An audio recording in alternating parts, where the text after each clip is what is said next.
one. Okay, well, it is a pleasure to have here today to discuss with us the crucial question of the climate catastrophe, how we should conceptualize the climate catastrophe, and how we should begin thinking about organizing to resist and to structure alternatives to the climate catastrophe. Well, it's great to be with you. Yeah, Nick Hildyard, who is one of the founders of the collective The Corner House, which does some of the best thinking around these issues. So we have him here today to talk with us about these really important questions. So the first question I'd like to ask you, Nick, is how did you first become aware and active in the struggle against climate catastrophe?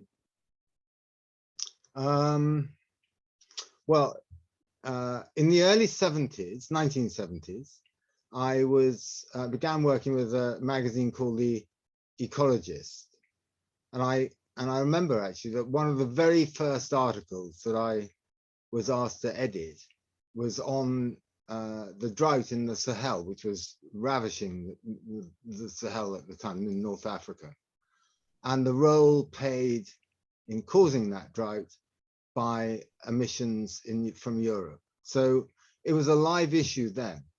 The whole tie-up between industrial pollutants and climate change. And in fact, actually, it had been a live issue for many, many years within small sections of the scientific community. I remember actually that, if I've got it right, I remember reading an article by Robert Louis Stevenson, who had written it back, I think, in the 1870s, about just commenting on the connections between deforestation and climate change. So, you know, this is not an issue that is a new issue at all. It's been around for a long, long time.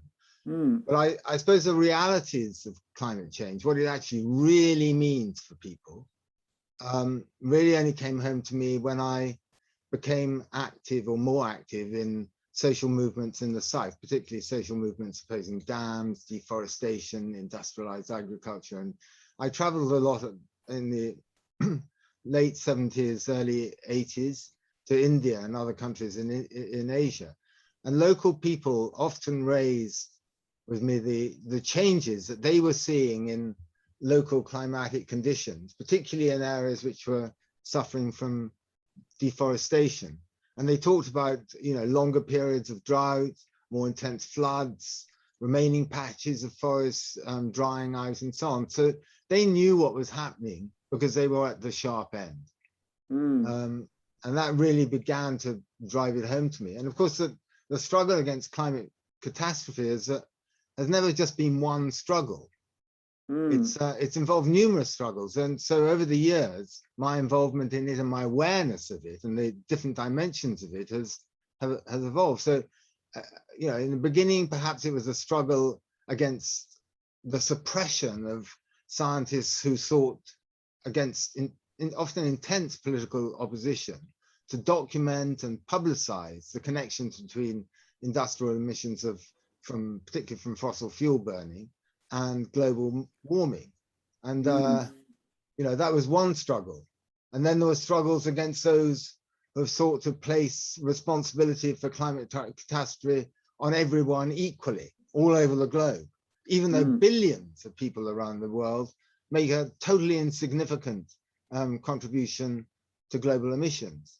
And then there were struggles, you know, against false solutions to climate instability, and these are still evolving, you know, false solutions like carbon offsets or carbon trading, and struggles to oppose approaches to climate change that, you know, view the crisis as just a technical issue of molecules being in the wrong place, and struggles to insist on the social, political, and economic causes of the crisis being addressed. So it's been a constant process of awareness. It wasn't something that suddenly struck me, but it's certainly something I've been aware of for a long time, and the different dimensions have taken time for me to absorb, you know.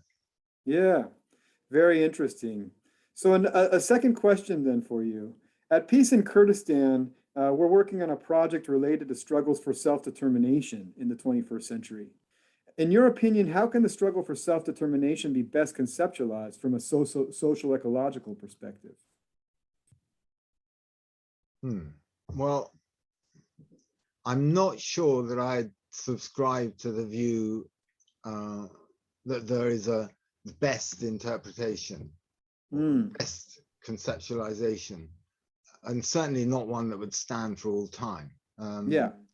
I mean, I think self-determination is, well, it's like social justice, actually. It's a process of discovery, a discovery of the economic, political, and social oppressions that stand in the way of people being able to exercise control over their lives and livelihoods.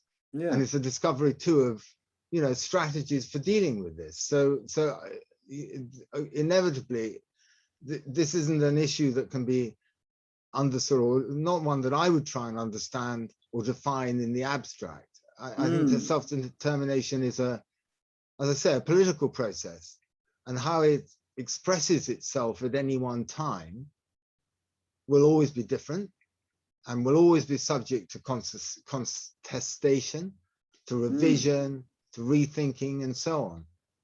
But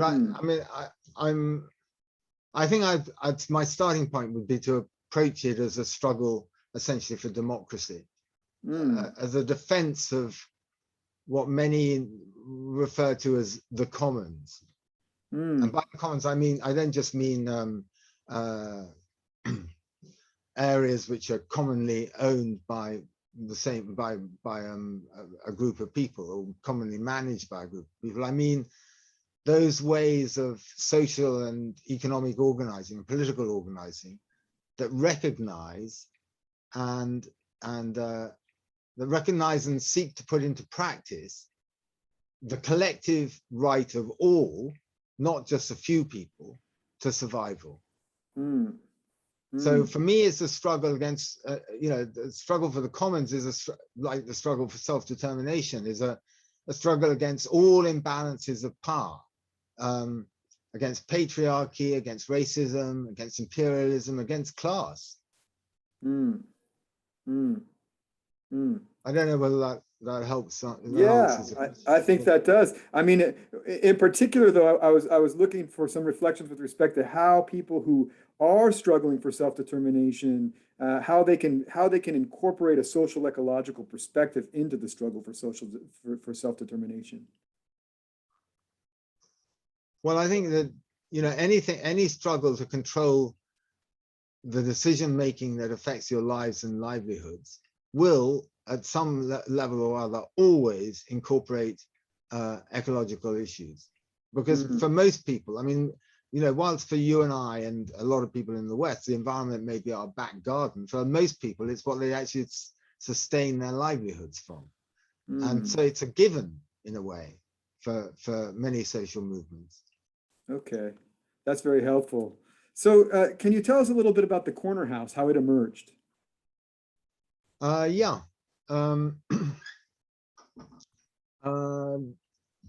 Okay, we set it up in as a collective in the late 1990s, and it was set up by the former editorial team of the Ecologist magazine, the magazine I mentioned earlier. Yeah. And we had all resigned following a political fallout with the magazine's founder and publisher, who by that time was not an editor any longer. He had handed over those reins, after he began to attend meetings with far-right groups in Europe. Oh. And we've been going for almost 25 years. I think next year is our 25th anniversary. And we work as a solidarity and mutual learning group. Our aim is to provide, I mean, this is broadly written, but I mean, our aim is to provide support to democratic movements for environmental and social justice. And I mean, we're involved in a wide range of struggles as a result, from struggles with movements struggling to gain control over their land and water, to struggles against destructive mining, racial discrimination, climate change, and so on and so forth. And we try, to pay a lot of attention to practical strategies through dialogue with movements for challenging inequalities of economic, political, and social power. And some of my own work has, over the recent years, has involved legal cases to hold companies and governments to account. And some of it's involved investigating corruption particularly, but also who's financing the destruction and how finance is evolving. And some of it, some of the work involves research on issues that are of concern to social movements in order to inform their strategies of resistance. But I think at the end of the day, all of the work that we do involves trying to make connections between different issues and building the friendships and alliances that enable long-term movement building. We're dedicated to movement building. Very interesting. Related to that, can you tell us a little bit about the Ilisu Dam campaign that you were involved in? Yeah, this dates back to the late 1990s when a UK company called Balfour Beatty led a European consortium to build a very controversial dam on the Tigris in the Kurdish region of Turkey. And the UK government was lined up to support the project through its export credit agency. So it was funding the project. And the dam was opposed locally. And it was opposed because it would destroy the ancient city of Hasankeyf, which is a cradle of Kurdish culture, but also a site of international archaeological significance, a point that Kurds were very, very keen to make. And as then it would have displaced, as planned, it would have displaced about, I think, 70,000, maybe more people, without any compensation whatsoever. There wasn't an environmental impact assessment, there wasn't a resettlement plan or anything. And there were real fears that in conjunction with a dam further downstream, the Jizre Dam, it would give Turkey the power to cut water supplies entirely to downstream states on the Tigris for significant periods. It could have reduced the flow of the Tigris in the dry season to a dribble, So Corner House was one of several groups that successfully pressed the UK government and the wider European consortium to withdraw its support for the construction of the dam.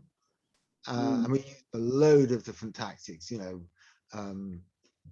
pressing parliamentarians, disruptive shareholder meetings, and so on and so forth. And a lot of documentation of what was actually going on in the ground, a lot of visits to the area and finding out what was actually going on the ground and publicizing that. And as a result, the project collapsed. It was withdrawn.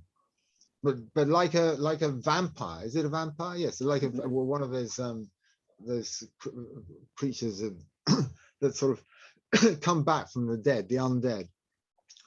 It came back a few years later when another consortium, this time involving German and Austrian companies mainly, took up the project again.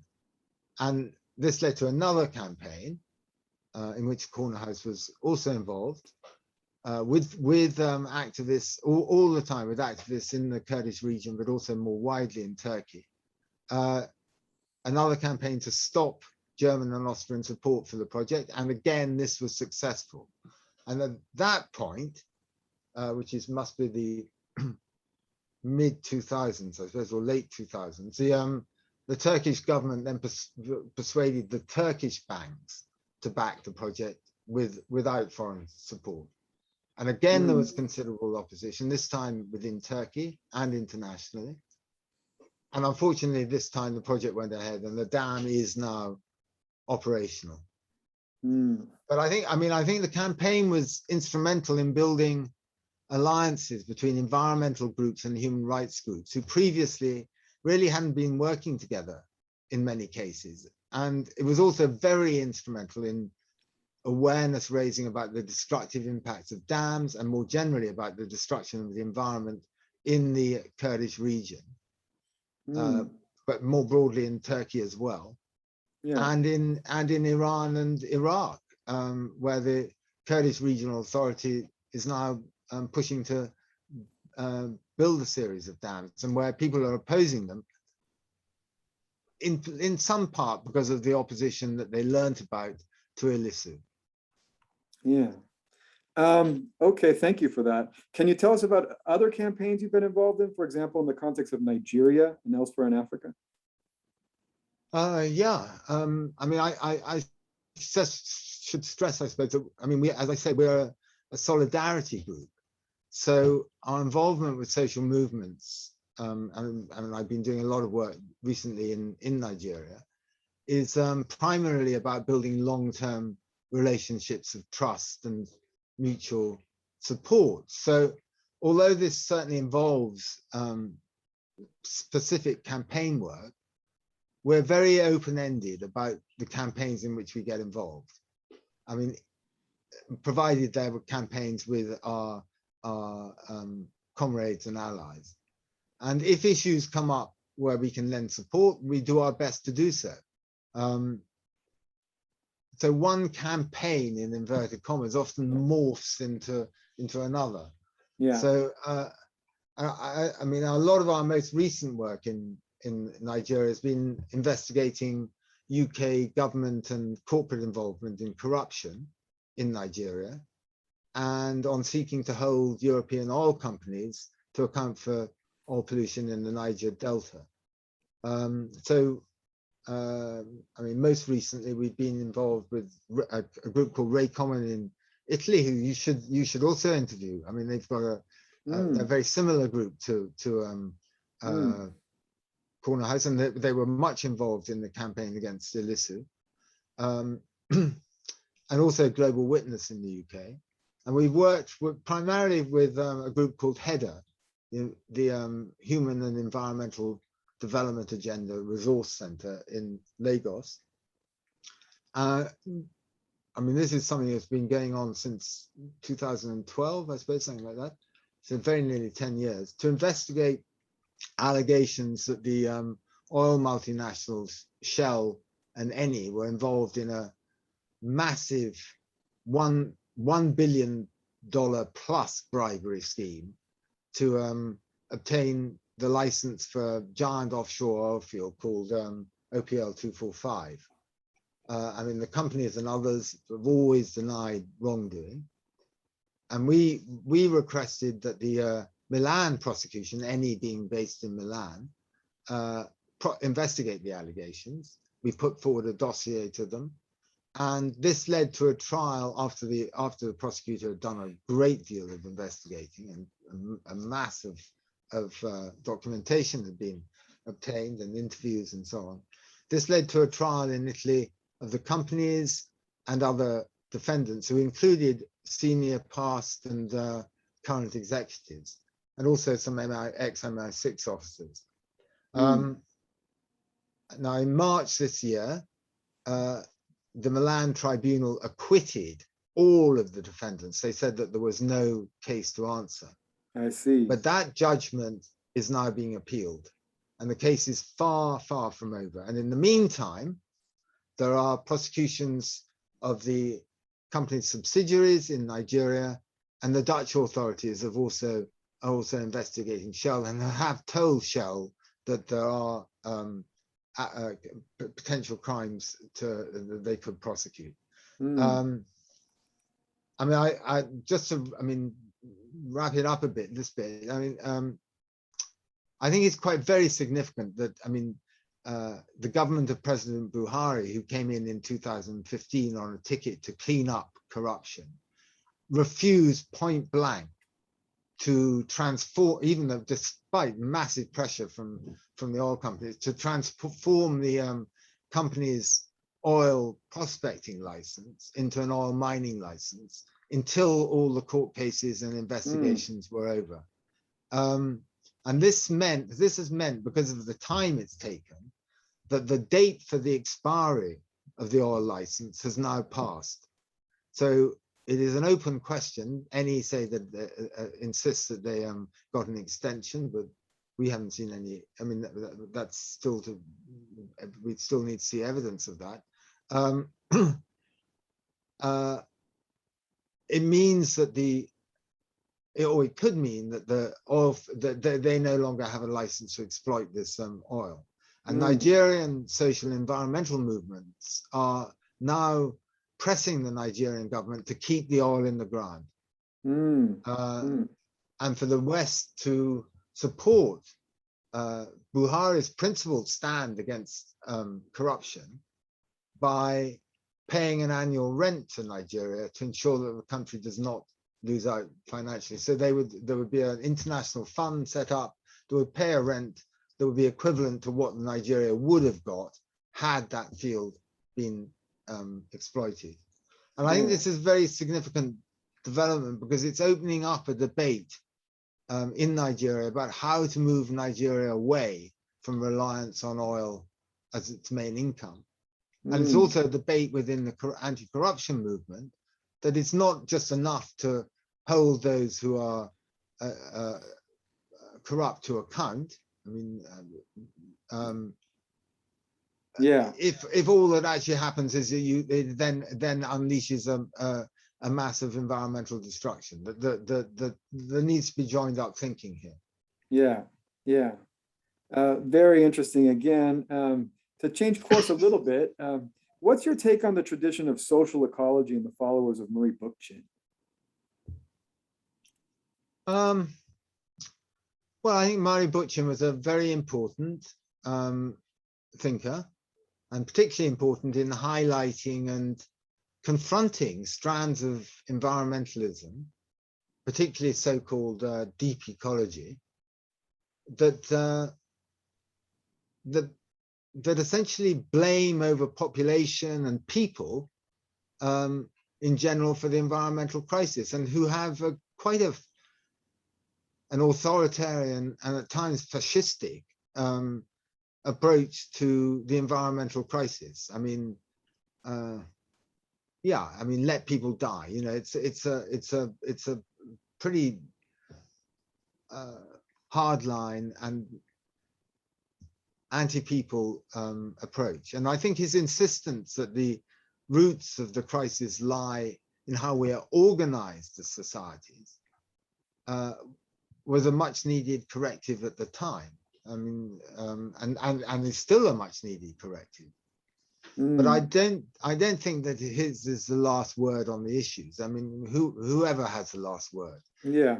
I mean, for example, I think there's a much needed discussion to be had on whether his idea of democratic confederalism is best approached as a process or simply as a set of fixed institutional arrangements that once in place somehow guarantee democratization.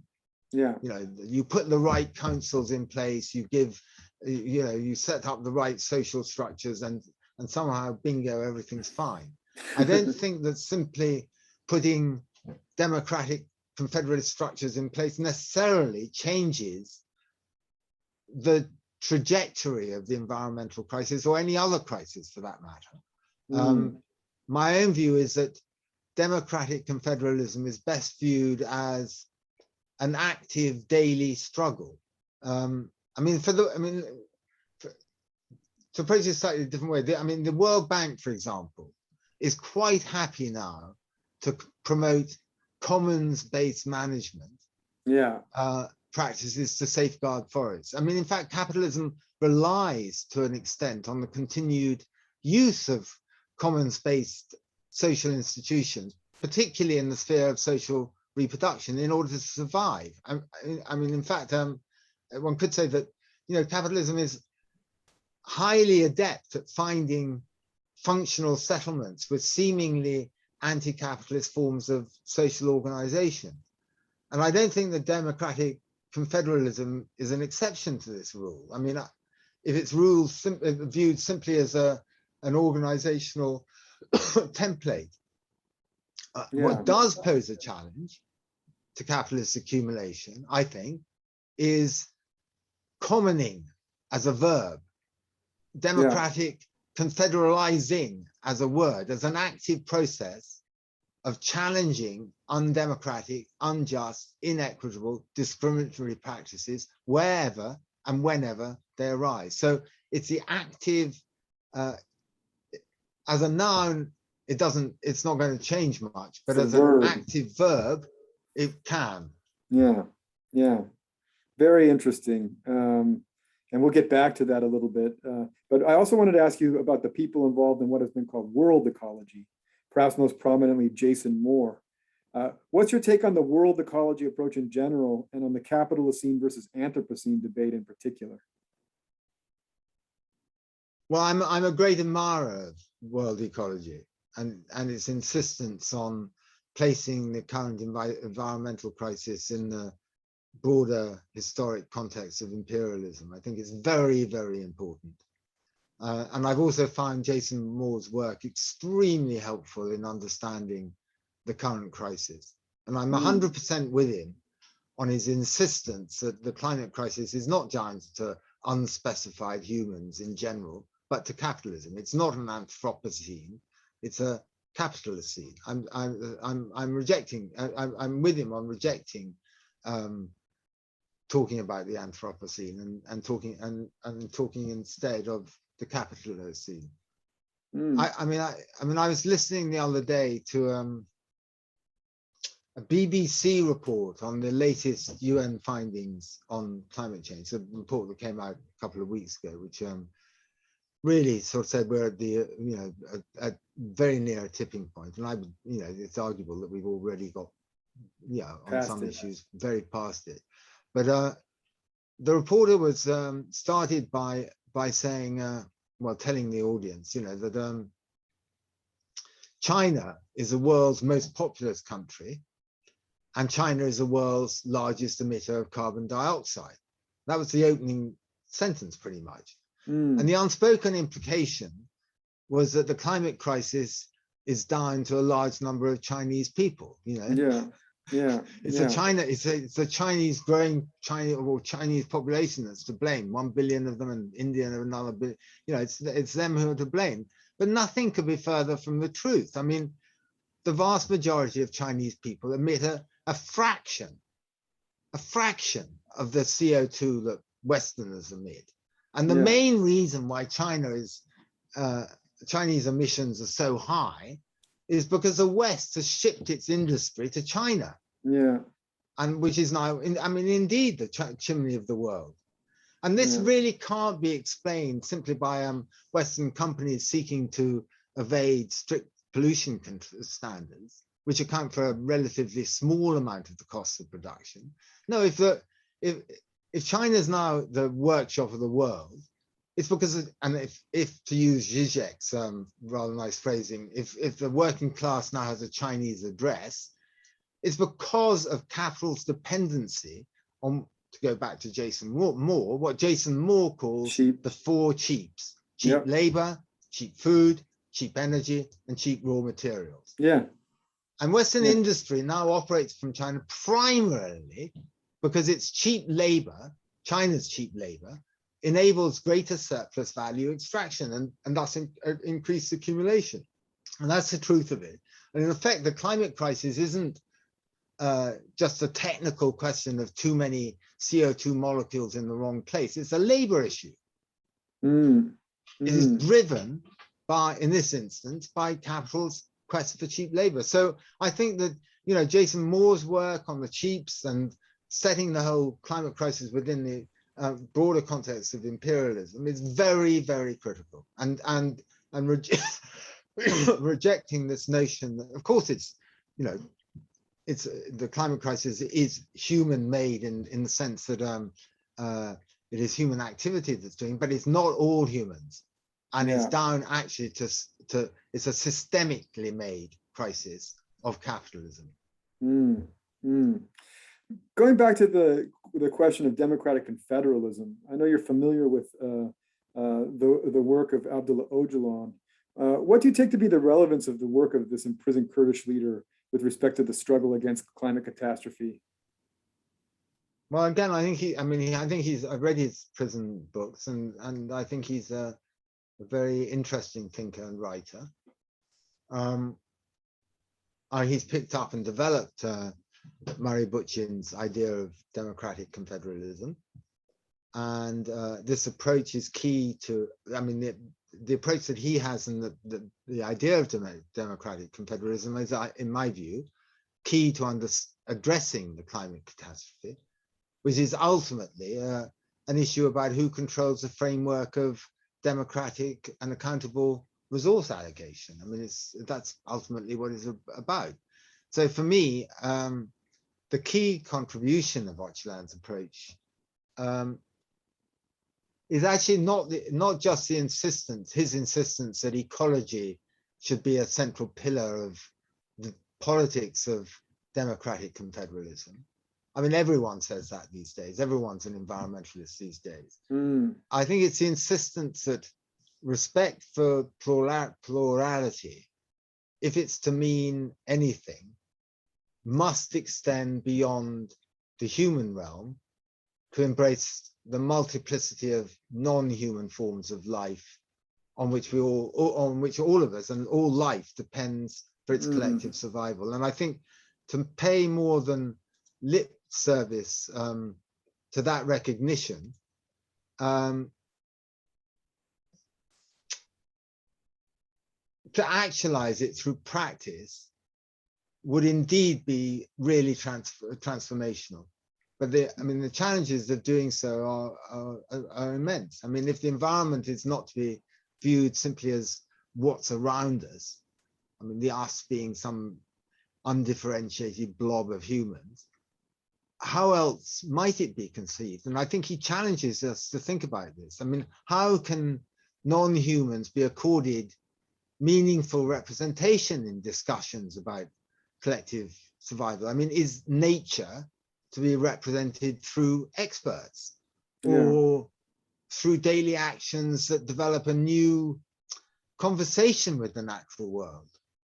Does the very idea of nature stand in the way of these conversations?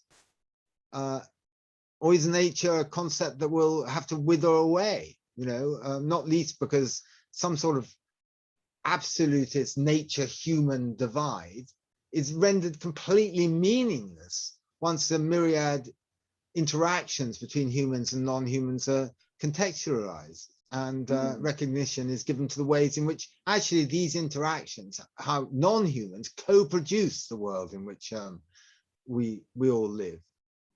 So I don't think these are questions that can be left to the experts. And I think Öcalan's point is precisely that, actually, that they've got to be resolved through democratic debate, and democratic confederalism is a means to achieve that. Or democratic confederalizing is a means to achieve that. And I think that challenge that he throws up invites activists to broaden our view of what constitutes political, and to take seriously not only the power relations among humans, but also the power relations between humans and non-humans. And to be relentless in bringing this sort of expanded notion of justice into our practice and our theorizing. I think how would our notions of justice be changed if we treat the oppression of non-humans as seriously as we treat and rightly treat the oppression of humans? What new equalities might we become aware of? How would it change our practices and concepts of what constitutes solidarity? These are all key questions to my mind, and absolutely central to crafting a political strategy for countering not only environmental destruction, but the climate catastrophe. Generally. Yeah, well, thank you for that. Very eloquent. So recently you published an article on Peace in Kurdistan's website about organizing against the toxic legacy of capital's environmentalism. Could you recap what you take to be the main points of this important intervention? Well, this is coming out in a book, which should be published. It's one chapter in a book which should be published fairly next year, I think. And there are several points that I'm trying to bring out. One of them is actually the point I just made about the challenge that's thrown up by a more inclusive sense of pluralism. Yeah. But there are a couple of other points that I hope others will find helpful to reflect on. I think one is to repoliticize the notion of the environment. I mean, often the environment is taken as to be a completely neutral category. It's simply what's around us, you know. But in fact, what constitutes the environment differs radically often from one group to another. I mean, far from being a self-evident and universal and totally unproblematic category, the environment is actually always a fiercely contested political space. Yeah. And how you conceive of it is also always a fiercely contested political space. So if you take something like forests, I mean, for people who actually rely directly for their livelihoods on forests, the trees, undergrowth, the mosses, the birds, the bees, the myriad insects, the flowers, I mean, they represent secure water supplies. They represent fodder for animals, housing materials, medicines, and so on. I mean, that's one view of a forest. It's a very rich view of a forest. But if you an accountant for a logging company, a forest mean nothing more than a few board feet of timber. I mean, it's a very reductionist view of a forest. For executives in polluting industries, you know, forests are just simply viewed as sinks to be preserved to offset carbon dioxide emissions. So degradation of forests, or for, you know, a pharmaceutical company, you know, forests are simply pools of biodiversity from which to extract drugs that can then be patented. I mean, the point is that the forest means something very radically different to different people, and therefore degradation of forests has radically different meanings for different groups of people because of different consequences, and inevitably giving rise to different approaches to tackling environmental degradation. I mean, this is obvious, but it's a point that I think is often ignored in discussions on environmental degradation, or glossed over. I mean, or set to one side. You know, and as a result, the perspectives that don't reflect mainstream economic and political interest are often occluded in the debates on the environment. And outcomes that benefit the dominant social order are allowed to go unchallenged. So I think it's very, very important to repoliticize the environment as a word and as a concept, and to be much more, to encourage people to be much more critical about how they use the word, whose environment they're talking about at any one point. So that's one point. And and if I've got more time, and there's you've got more time. I've got more time. That's great. Yeah. So I suppose another, which really flows from the first, is that we can't assume that all environmentalists are traveling in the same direction, or all ecologists are traveling in the same direction. A key question for activists, in my view, is therefore which environmentalism, which environmental justice are we supporting? I mean, for those seeking to organize against the structural causes of environmental degradation, many environmental groups may actually be part of the problem. I mean, some of the big US conservation groups are definitely part of the problem. So the question of who to ally oneself is key. And because the quality of alliance building is so key, I think that excavating the history and politics of environmentalism, its class roots, its role in its past and current role in some quarters in legitimizing discrimination and expropriation is not a luxury that activists can set to one side. It's absolutely key to alliance building and to liberating activists from the vocabularies and practices that that limit our ability to reconceptualize our relationships with the natural world. So, I mean, the essay which you mentioned is it's a plea really to decolonize environmentalism, because an environmentalism that declines to embrace the struggles against imperialism, against patriarchy, against capital accumulation, can only lead to an organizational dead end by cutting campaigners off from the very movements that are most active in seeking to move society beyond what the social philosopher Andre Gortz called reformist reforms, and to move beyond reformist reforms to system-busting, non-reformist reforms. And of course, that's a road that is really fraught with conflict and compromises and disappointments. But if the revolutionary promise of democratic confederalism's ecologists we realized, I think it's a road that we can't avoid traveling. Excellent, excellent. Again, most eloquent. Any last words for us? Thank you. Really great. Thank you, and thank you, Jeff. Sorry. It's okay. I was looking at your picture, which has. I'm Thomas Jeffrey. I'm Thomas Jeffrey. I was thinking, what the hell is this? Yeah, no, but thanks. Thanks. Yeah, no. Mine went blank. A pleasure. A pleasure.